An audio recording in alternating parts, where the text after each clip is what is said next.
בוקר טוב בנות יקרות, היום אנחנו מתחילות את תוכנית הניקוי שלנו. היום אני ארצה לדבר איתכן על ירקות. אז קודם כל ירקות כתומים. ירקות כתומים כמו בטטה, דלעת, דלורית, גזר, אלה הירקות שיעזרו לנו לחזק את מערכת החיסון שלנו.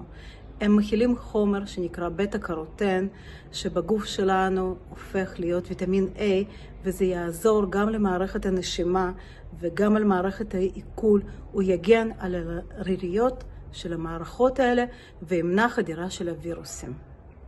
וירקות ירוקים לא פחות חשובים, אלה ירקות כמו חסה, כוסברה, פטרוזיליה, בצל ירוק, טרד, אספרגוס, והרשימה עוד ארוכה.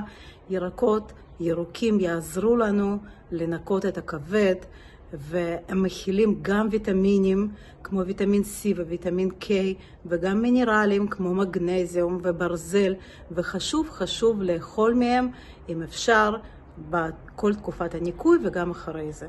וההמלצה האחרונה היא להוסיף סלט קטן לפני כל ארוחה.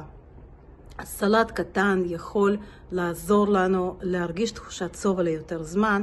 אפשר להכין סלט פשוט, עגבנייה, מלפפון, קצת חסה, כוסברה, פטרוזיליה, לטבל אותו בשמן זית, מיץ לימון ולהתחיל איתו את הארוחה.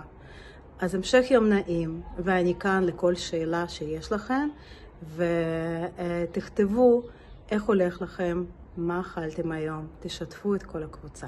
המשך יום נעים, ביי ביי.